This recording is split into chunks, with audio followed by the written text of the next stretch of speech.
Today there's a lot to talk about. We want to talk about everything that's happened in the offseason so far. There's the draft, there was summer league, there was free agency, there was retaining players, there was trades. Basically everything to get to, but I want to start with Will Barton. He signed a 4-year, $54 million extension to stay with the Denver Nuggets. 4th year has a player option. First of all, was that in line with what you thought he would get going into the summer? It's a little more than I thought he would get. I know the Nuggets offered him a little less, and he had declined that heading into last season. And Adam, I thought that that was a number that would have been too ambitious for him. It didn't seem like there were a lot of teams with cap space out there. You and I talked at times that there's a good chance Barton does not get the payday that he wanted to see. I was very surprised that not only did he get it, Denver went far over the mark that I saw as feasible. What I think is interesting is if you look at the offseason, there was a handful of players, Tyreke Evans, Marcus Smart, that were kind of in that mold. Maybe 6th man, maybe the 5th man in a starting group. Barton seemed to be the most attractive one across the league. There was a lot of teams interested in him. Yeah, and all it really takes is one, right? If there's one serious bidder and you're a team like Denver who really couldn't afford to lose a player like Barton, that's all that mattered. So I can't really speak to all the suitors, but I know Indiana really wanted him, and I think at the end of the day, that's what pushed us to 54. Remaining. Barton, dribble drive all the way, come underneath. Got it! No timeout for the Bulls. 3.2 remaining. Make a turn. Valentine for the win. No, it's over. The Denver Nuggets escape with a fantastic win. Last year, I think he was the scapegoat, in part because he was the 6th man. He was playing with bench units. Bench units weren't as good as starting units. I think this year, fans are going to fall back in love with Will Barton because I think he's going to be a glue that holds the team together and also brings them to a whole new level. That's well said, and I'm glad you framed it that way. I think he's going to become the most important player in this locker room next season. There's some additions. Personality-wise. And I just think he is sort of he's a little older than the rest of the core, but he's very much a part of the core. We don't talk about that enough, by the way. Right. Like, he feels like part of the young core, but he's 4 or 5 years older. I think he bridged a lot of gaps in that locker room. I do too. Over the last couple of years that were ugly, potentially very ugly situations. And so we'll talk about this more later, but when you look at some new potential problems that may arise, Isaiah Thomas, him being a Michael Malone guy, Jamal Murray, whatever that may be, I think Barton's importance can't really be overstated as a guy who's going to sort of keep everyone together, keep everyone in line with the shared common goal of making the playoffs. Last point on this, I think he sort of solidifies Denver's identity. And some of this is by complete luck. They've tried to trade part of the core and move pieces around, unsuccessfully so.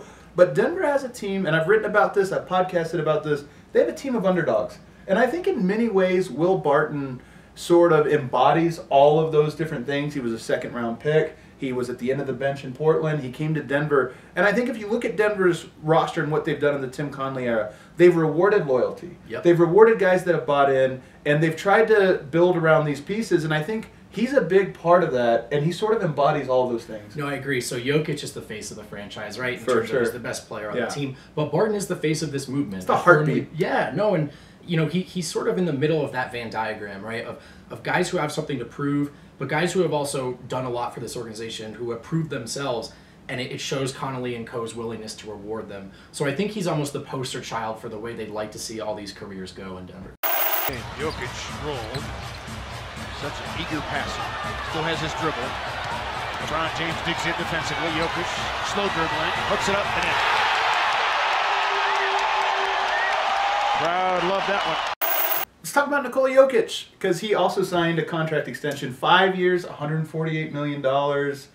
He's going to be around for a while. No player option. I think that's the biggest part of this. No player option in that deal. Denver controls his rights for 5 years. What do you think? Yeah, well, how can you be anything but thrilled about the deal? You wanted Jokic to stay. You knew he would stay, but you nailed it. It's the no options. It's 5 years of Nikola Jokic. And Adam, I don't think this is a player, and I think this confirms this thought for us, that you really have to worry about wanting to leave Denver. I think this shows a certain sign of good faith, and unless something goes horribly wrong in these 5 years, you can expect him to want to stick around. It looks like Jokic is committed to not just Denver, but this version of Denver. What they're trying to build, the teammates he has around him. So I think it just confirms what we all knew, which is Jokic is happy here. How does this change him?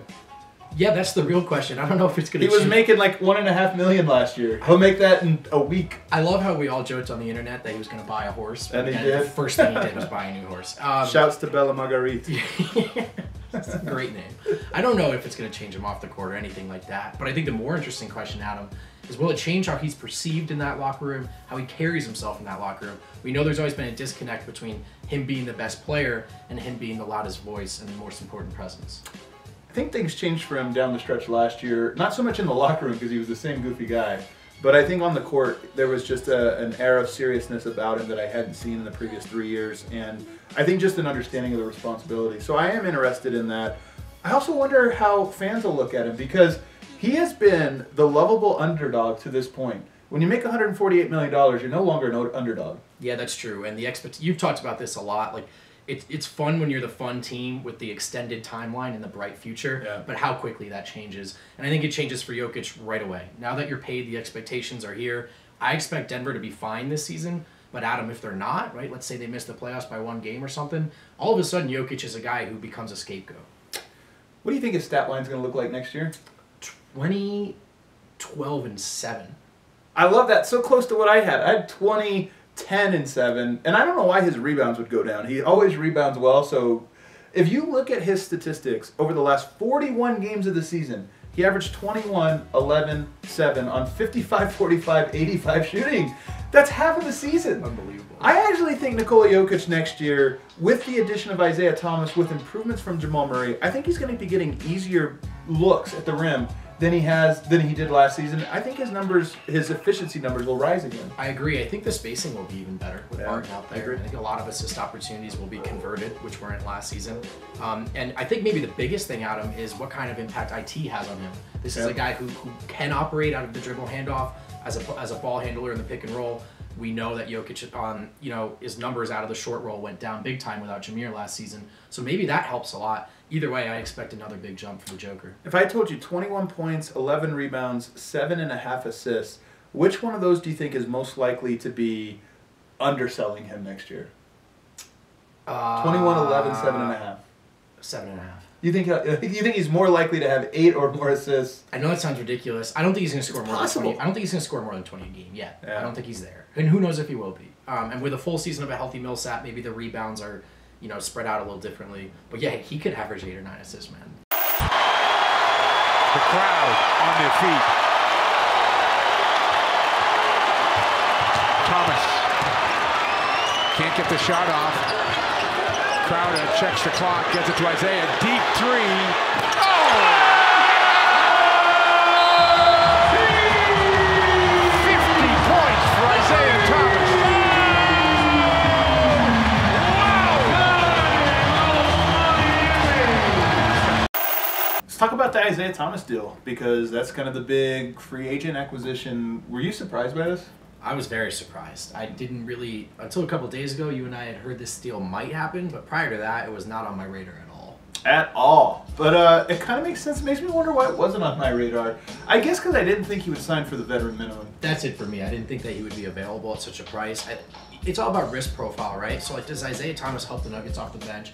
Yes, but did you want to pay him too much to do it, to take that risk? Probably not. At the vet minimum, though, it's a nice deal. It's a no-brainer. I think he provides something that Denver lacks, and that is bench scoring. If you look at the Nuggets lineups last year, the starters were incredible. Any lineup that had Jokic in it was incredible. Lineups without Jokic, the offense completely fell apart. I think with Isaiah Thomas, you don't have to worry about that anymore. Well, especially with Will Barton sliding into the starting lineup, right? Right. When he wasn't starting or playing with the starters, he was the biggest pop, the most firepower off the bench. Without him in there, it's definitely not going to come from like Trey Lyles picking pops over the course of 82. So you need a guy like IT. You need a guy who can create buckets on his own, but also doesn't get enough credit as a playmaker and a guy who makes his teammates better. No doubt about that. He's a really good passer, really good setup guy. Are you concerned at all now about the Nuggets bench? Or I should say, what is your concern level now? Because I feel, and I think you feel the same way, really good about the starters. I feel great about the starters. My concerns are only slightly alleviated about the bench. I mean, you need to have one guy that you at least can give the ball to get you some buckets. Does that mean Thomas is going to play well at that second unit, that they'll create offense consistently? I don't think so, and I don't think they're going to be able to guard anyone. In fact, I know they won't be able to guard anyone. Right. So it's a better situation than it was, a week ago, no doubt, but it's still not a great one. I disagree with you. I'm actually confident about the bench now, and sometimes when you have one player where everything revolves around, sometimes it simplifies things. And I think for the Nuggets, Jokic, obviously that guy in the starting lineup, although it's much more balanced. The second unit now, Mason Plumlee becomes a pick-and-roll big, a DHO big. Isaiah Thomas becomes a pick-and-roll point guard. Trey Lyles now becomes a spot-up shooter that can exploit mismatches. Malik Beasley, Torrey Craig, their roles become so much more easily defined. And, you know, to your point, the backup point guard last year was Emmanuel Moody and Devin Harris. Right. Isaiah Thomas is better. Devin Harris wasn't a point guard. You know, which I think doesn't get talked about enough. So you're right. Maybe I'm not being fair enough. How do Lyles and Plumlee play together with an actual facilitator out there with them? Maybe it's much better. I'd like to see Plumlee be used in the offense more in the way that they signed him to do. And I think he'll have that opportunity. I'm excited for him as that pick-and-roll duo. What about Nikola Jokic and Isaiah Thomas? Yeah, I mean, that's another exciting thing here, right? I mean, Jokic has yet to play with a real point guard outside of Jameer Nelson. I think the reason you saw that marginal difference in the half-court offense between 2 seasons ago and last season was that there was no Jameer. There was not one passing guard. You get a guy like Thomas who excels in the dribble handoff, who can handle the pick and roll. I think it helps a player like Jokic a lot. Do you think Michael Malone's job, from a lineup standpoint, has become easier this next season, or is it harder now for him? That's an interesting question. There are going to be some Michael Malone decisions to make, right? So if Murray's struggling, is he going to be tempted to go to Thomas? He's a Thomas guy. Is he going to be tempted to close with Thomas? He's a Thomas and a Murray guy, though. That's true. That's a very good point. Those are both Malone-type guys. That's a good point. He you know, and Murray seems to like him a lot. But, you know, if IT's playing well and Murray isn't, will Malone feel more inclined to go with a guy he can trust? How will that affect the locker room? And then how will he close? I think that's a fascinating question as well. I think Malone can be a good coach, but I think the more decisions you give him to make, the more precarious the situation gets. That's probably true for almost any coach, to be honest. And I think actually they did make his job easier in that there's fewer options for him. A lot of the looks Denver will give will be similar. Will Barton or Isaiah Thomas, they both do similar things. I think that the one difficult choice that's maybe more difficult than any choice he has last year is who closes. And is that a night-to-night thing? This night Murray has it going, Isaiah Thomas. And if that's the case, do those guys feel pressured to go out and perform and to score early in the game so they can get closers minutes? To me, that's going to be something he's going to be dealing with throughout the entire season. With the 14th pick in the 2018 NBA Draft, the Denver Nuggets select Michael Porter Jr. from the University of Missouri. All right, let's go back to draft night, because the Nuggets had a pretty big draft night. Yeah, they did. We were about an hour away from the draft. I was driving into Pepsi Center. You were already there. And I get a phone call, or I give you a phone call and say, hey, there's a rumor Michael Porter Jr. might fall. Why don't you write something up? And I almost said no, because I didn't think Michael Porter Jr. would fall, and I didn't want to do it. But it was draft night, so we did our due diligence. We didn't have a Michael Porter Jr. profile up prior to draft night, because we never thought this would happen, and I didn't think it would happen. This is how surprised everybody in the media room was by that, as it really was only an hour or two before, and even the Denver Nuggets hadn't interviewed him or gone through that process till the day of. Yeah.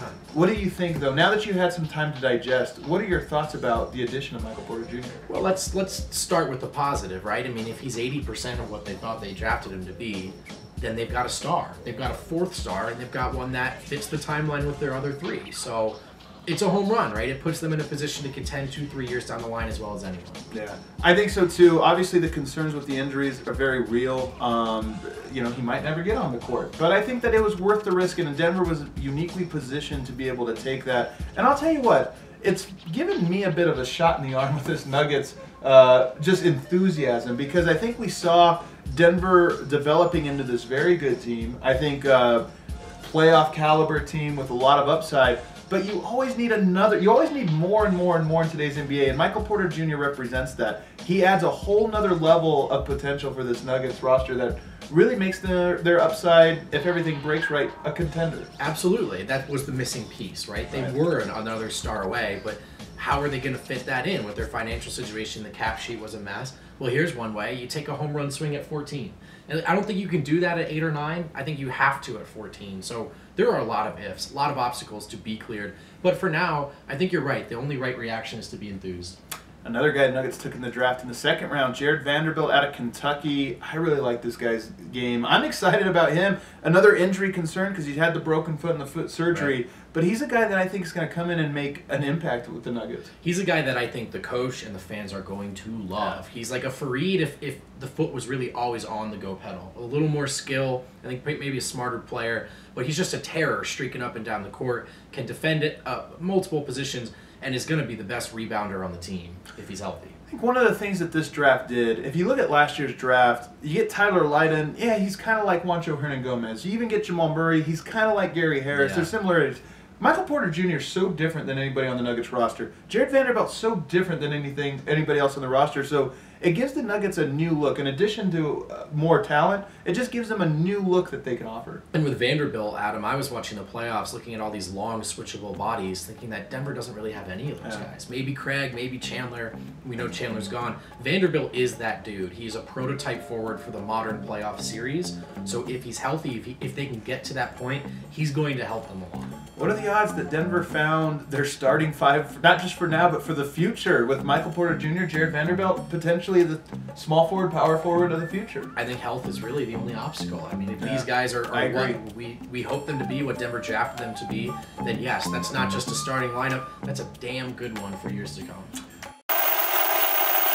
Let's wrap up by talking about Summer League, because that's a thing that happened. Yes. And it was a lot of fun. That's factually correct. It did just happen. My favorite week of the year. Summer League. There were some players there, though, for Denver that I think are interesting to talk about in terms of not just this season, but the future of them. I think we should start with Monte Morris, the point guard, and I think the guy who had maybe the most to gain and most to lose. What did you think of the way he played? Yeah, I think he did have the most to gain, the most to lose. And, prior to the IT deal, I would have felt like he did more than anyone else. He did more than enough. He did everything that was asked of him. I was really impressed, Adam, by his assertiveness as a scorer. We all know the type of point guard he is, but he was an assertive offensive player. He took the biggest shots of the game. Every single game there was a moment where he had to do something, and he took them, and it felt to me like he made every single one of them. Yeah, I agree. And he wanted to get to the rim. It looked like he was almost trying to prove that to us. Yeah. And he just relished the role as like the guy on the team, even with a player like Beasley who has more NBA experience than he does. So Monte Big Game Morris, that aspect was in full effect. I thought that he showed tremendous feel for the game, tremendous IQ, but also a tremendous understanding of what the point guard roles were. We saw a lot of players respected him off of the court behind the scenes. We saw, because you get to sit courtside for Summer League, you get to hear how he interacts. Everybody looked at him as the leader on the court. Without a doubt. Without a doubt. People love him. I think guys in the pros already love him. He seems to have gained the respect of NBA players. And he knows how to talk to people, it seems. He does, and it was more than just the on-the-court stuff. I think you asked him multiple times, like, what has he done to gain chemistry? And his answers were awesome about just sort of all the effort he put into hanging out with the guys off the court, getting to understand their tendencies and their mindset. He thinks like a point guard, Adam. Why do you think that he didn't earn that backup point guard position? Do you think it's just because Isaiah Thomas is a better fit and a better opportunity for him? Yeah, because you can get Isaiah Thomas at the veterans minimum, and that gives your bench the best chance of being far better than you thought it could have been. Yeah. If the bench was in better shape, like you liked the other pieces more, Monte was a viable option, but he's not a guy that like raises their ceiling offensively just being out there by himself. And it might work out perfectly, I think. One more year of Trey Lyles, Juancho Hernan-Gomez. These guys get a little bit more experience as creators in their own right.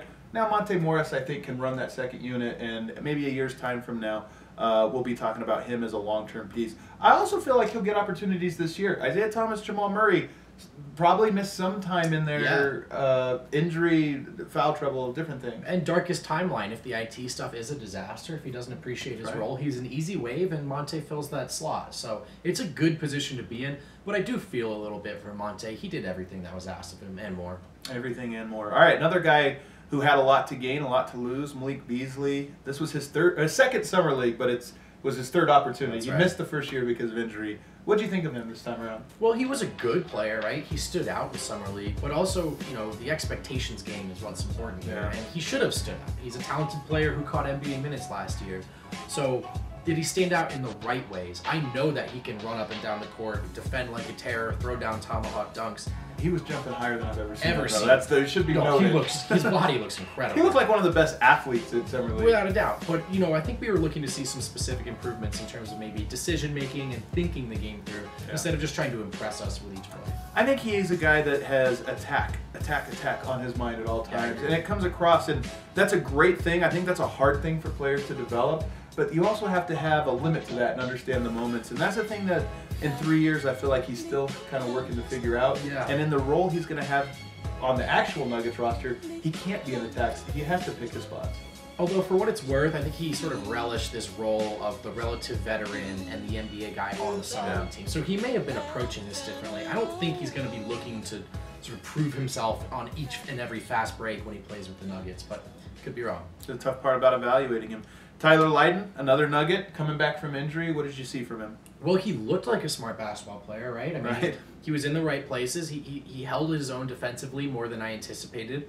But, I mean, how many times, Adam, did you feel like you were looking on the court and you thought, oh, yeah, Lydon's out there? Almost every time. Yeah, and I think that's the worst-case scenario for a guy like that in summer league. He doesn't make mistakes. If you've listened to my podcast or read my work, you know that's one of my favorite qualities in a player is a guy that doesn't make mistakes. But unfortunately, just didn't insert himself into the offense enough. He did take a couple of really deep threes, and you can see the shooting stroke. Splash. But you want him to be able to find his shots a little bit more. Let me ask you point blank.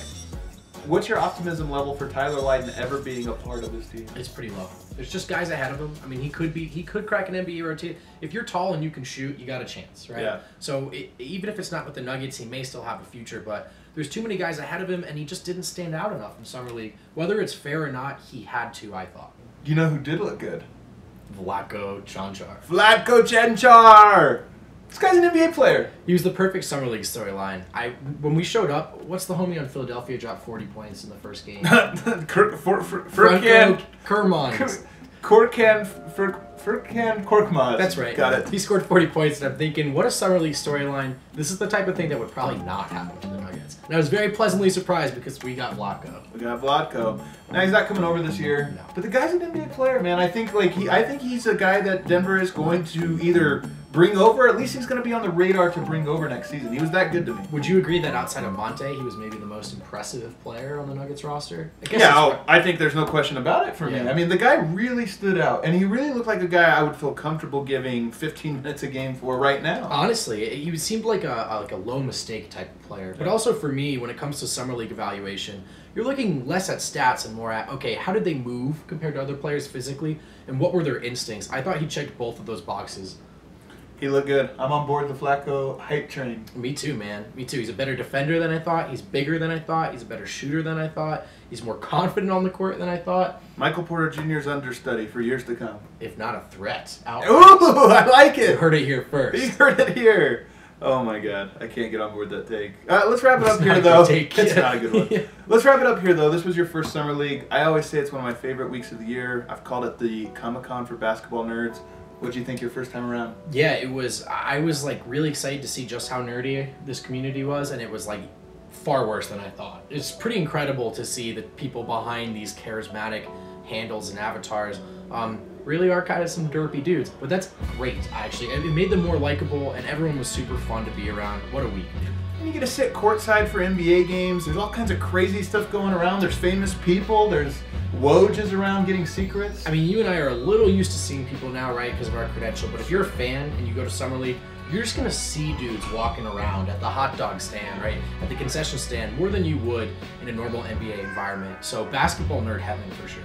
Absolutely. This was fun, guys. We'll try to get another one sometime throughout the summer. For now, you can check out denverstiffs.com. You can follow us on Facebook, Instagram, and Twitter, so you get all of the latest news, analysis. And until then, we'll see you next time. This is a good outro, right? It's a good. Oh yeah, 2 thumbs up.